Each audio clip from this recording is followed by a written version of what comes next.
झाली आमची निघायची तयारी. सामान काढलेलं आहे, काही सामान इथेच ठेवणार आहे जे न्यायचं नाही आहे ते. आणि पॅकिंग झालेली आहे, बरीचशी पॅकिंग झाली आहे, दिसत असेल तुम्हाला. हे बघा, हे सगळे आम्ही बॉक्स आणले ते आदल्या दिवशी, ते सगळे पॅक केले. आणि आज म्हणजे काल या घरातली माझी शेवटची झोप. आता आमच्या नवीन घरात शिफ्टिंग म्हणजे कमीत कमी मला 10 दिवस लागू शकणार सगळं सामान लावायला. इथली सवय झाली आहे ना, आणि या घरातनं खूप आठवणी आहे. जेव्हा या घरात आलो होतो आम्ही, जेव्हा हे घर घेतलं होतं 1 BHK, छोटा आहे पण खूप माझे इथं प्रेमसंबंध झाले, ओळखी झाल्या, सगळं झालं. आणि मेन म्हणजे इथून माझ्या व्यवसायाची सुरुवात केली. व्यवसाय पण माझा चांगला चालू आहे आणि तिथे पण असाच चालू ठेवायचा आहे. चला आता आले आहे माझं काम चालू. तर यांची पॅकिंग करण्याची पद्धत बघा किती व्यवस्थित आहे. आम्ही पहिले रेट कन्फर्म केले की आम्ही स्वतः ठरवले तर किती पडत होते आणि स्वतःही तेवढेच येत होते रेट. आणि जेव्हा यांना सांगितलं सारखेच रेट होते, मग आम्ही म्हटलं चला हेच करू आपण. तर झालं घर खाली. आता या घराला फक्त ना त्यांनी ही भांडी नेली नाही आहे, ही भांडी नेली नाही आहे त्यांनी, बाकी सगळं सामान नेलं. इतकं सामान होतं घरात, मलाही आश्चर्य वाटलं. आणि याला तर जागाच नाही आहे, तर हे आता साकेतच्या रूमवर जाईन सामान. दिवाण पॉलिशिंगला द्यायचं, त्यामुळे दिवाण इथेच ठेवलं आहे. आणि आता अजून एकदा इथे यावं लागेल मला, कारण की कपडे जे कामाचं सामान आहे ते नेलंच नाही. ते एक दिवस पूर्ण हे सामान मला फेकून द्यायचं, एक दिवस येऊन पूर्ण घर साफ करायचं. पहिलं ते नवीन घर सेट करावं लागेल. सोपी नाही आहे घर शिफ्टिंग करणं, म्हणजे असं असते. म्हणून जॉईंट फॅमिली पाहिजे असते, समजलं. तर चला आता, तब्येत एक तर 4 दिवस चांगली राहते, 4 दिवस खराब राहते. हे घर सोडताना थोडं दुःख तर होतेच, कारण का हे माझं पहिलं घेतलेलं घर आहे स्वतःचं. आणि आम्ही खूप मेहनत केली आहे या गोष्टीसाठी. खूप स्ट्रगल आहे आमचा. म्हणजे असं म्हणतो ना आपण, एका पत्र्याच्या घरातून जेव्हा आपण अशा ठिकाणी, मग इथून पुन्हा तिकडे गेलो आम्ही. माझं जे भाड्याचं घर होतं ना, त्याला इतके छिद्र होते, त्याच्या उन्हाची किरणं पडायची, छपाई नव्हती. मी ज्या भाड्याच्या घरात 500 रुपये महिन्याने राहिली आहे, तिथून इथपर्यंतचा प्रवास खूप कठीण आहे. लोकांना वाटतं सगळं किती मस्त आहे, छान आहे. छान नसतं, खूप स्ट्रगल असतो त्याच्यामध्ये. आणि मोठ्यांचे आशीर्वाद तर असतात, त्यांच्यामुळेच आपण पुढं जातो. आणि अर्थात माझे सासू सासरे या घरामध्ये जेव्हा वास्तू केलं ना, तेव्हा ते आले होते. तर ते एक खंत होती माझी की त्या घराचं जेव्हा आम्ही वास्तू केलं आता नवीन घराचं, तर तिथे ते नाही आहे.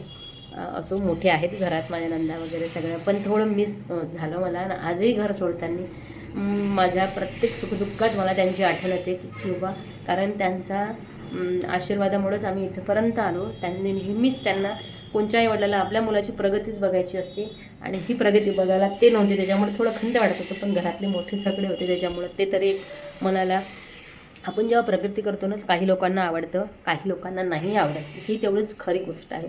हे मला माझ्या घराच्या वास्तूच्या टाईमला कळलं की आपल्या प्रगतीचा प्रत्येकाला आनंद नसतो. काही लोकांना आनंद होतही नाही, ते चेहऱ्यावर दिसतं त्यांच्या, ते त्यांच्या वागणुकीतून दाखवतात. ते जसं होते तसं पुढं जायचं, निगेटिव्हना बाजूला ठेवायचं आणि पुढं जायचं.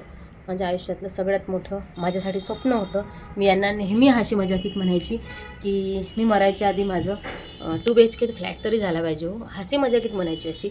आणि त्यांनी ती माझी इच्छा पूर्ण केली. आपल्या जीवनात बऱ्याचशा वाईट गोष्टी होतात, त्या वाईटातून चांगलं घडतं. ते असं, जेव्हा यांचा ॲक्सिडेंट झाला, म्हणजे खूप परेशान होते ते. यावर्षी माझ्या आयुष्यातनं चांगलं वाईट दोन्ही घडलं. तर त्यामुळं सांगतो ना, हे वर्ष खूप हार्ड गेलं, पण एंड जो असतो वर्षाचा खूप चांगला झाला. आणि घरी बसल्या बसल्या त्यांना विचार यायचा, एवढे लोक येणारे जाणारे भरपूर होते, घर छोटं पडत होतं. मग ते म्हणाले जाऊ दे, थोडं मेहनत करू, अजून थोडी हिंमत करू. आणि एक असंच चालता करता आम्ही जास्त घरं बघितली, आणि दुसरंच घर आहे आम्हाला आवडलं. तुम्ही दुसऱ्यांचा चांगला विचार कराल तर तुमचं चांगलं होते. आपला जवळचा असो किंवा दूरचा असो, आपल्या मनात त्याच्याबद्दल वाईट गोष्टी कधीच येऊ नका, आणि त्यांचं वाईट झालं पाहिजे असंही आपल्याला वाटलं नाही पाहिजे. पण असे काही लोक असतात, तुमच्या परंपरेकडे दुर्लक्ष करायचं नाही का. चला नाश्ता करतो आम्ही, भूक लागली आता आम्हाला, कारण की स्वयंपाकाला तर काही आहे नाही. आणि कमीत कमी मला 1 महिना तरी लागू शकतो साफसफाईला. सानन आला शाळेतून, त्यांनी आणला नाश्ता, आता करतो आम्ही नाश्ता. तर चला, असा आहे माझा या घरातला प्रवास. खूप चांगला झाला प्रवास, नाही सानन? आणि या घराची खूप खूप आठवणी आहे. हां, आहे ना सानन? या घरात खूप आठवणी आहे. मला खूप चांगले लोक मिळाले. माझ्या व्यवसायाची जे साडीचा जो व्यवसाय आहे माझा, त्याची ग्रीप माझी इथंच पकडली.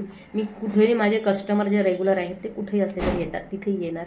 आणि इथे पण मला खूप चांगले लोक मिळाले. इथेही माझं कोणाशी काही असं वयर नव्हतं, सगळ्यांचे संबंध चांगलेच होते. कारण का कसं असते ना, थोडे मतभेद असतात, पण ते मतभेद असले म्हणजे तो व्यक्ती वाईट नसतो, थोडे विचार नाही पडतात, बस एवढंच. तर चला आता जाऊ आम्ही तिकडल्या घरी. गौरी येत आहे ते तरी एक बरं का गौरी येऊन राहिली. मला परवाच्या दिवशी ताप होता, आज थोडंसं बरं आहे, पण रोज आजचं उद्या करता करता म्हटलं नको. आणि माझे मुलं साकेत खूप, माझा पुतण्या जो आहे ना खूप सपोर्ट करतो. म्हणजे माझ्या घरातला मोठा माणूस, यांच्या पायाच्या आणि यांना बाहेर उचलणं होत नाही, यांना सायनस आहे, त्याच्यामुळे याला एनर्जी जी धुळेची एनर्जी येते, त्याच्यामुळे ते कोणचंच धुळीचं काम करू शकत नाही. त्यांना खूप त्रास होतो डोक्याचा, त्याच्यामुळं आम्ही त्यांना याच्यात पडूच देत नाही. तर चला या नाश्ता करायला आमच्यासोबत तुम्ही. नवीन वर्ष आता नवीन घरात, आणि छान छान ब्लॉग मिळेल तुम्हाला बघायला. तिथे थोडंसं काम चालू आहे, जे पेंडिंग राहिलं होतं ते पण. माझा पूर्ण महिना तरी याच्यामध्येच जाणार. आणि ब्लॉगला खूप छान सपोर्ट करत आहे, खूप शुभेच्छा देत आहे तुम्ही सगळे लोक. आणि घर कुठे घेतलं तर नागपूरला घेतलं आहे. पूर्ण घराचा होम टूर मी तुम्हाला सध्या दाखवणार नाही, कारण का खूप घर असं अस्तव्यस्त आहे, त्याच्यामुळे ते चांगलं वाटत नाही. पण किचनचा मात्र तुम्हाला दाखवेल मी. किचन व्यवस्थित म्हणजे जेव्हा खाली किचन असेल ते दाखवून तुम्हाला कशी केली आहे मी. तर चला भेटू आपण नवीन घरी. फायनली मी आली आता घरी. आता पूर्ण कपडे लावायचे आहे, सगळं पहिले किचन, सगळ्यात पहिले काय करायचे आपल्याला किचन सेट करायची आहे. सगळं सामान त्या दिवशी आणलं की ज्या दिवशी घराचं वास्तू होतं. झालं, चला आता सामान आणताय खा वरतं.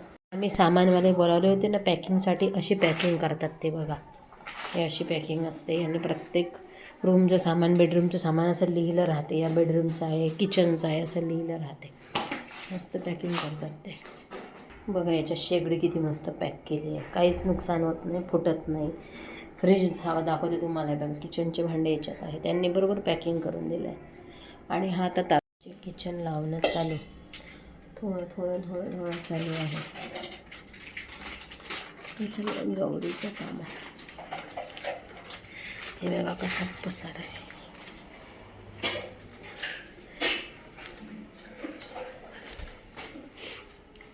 इकडे चालू आहे काम.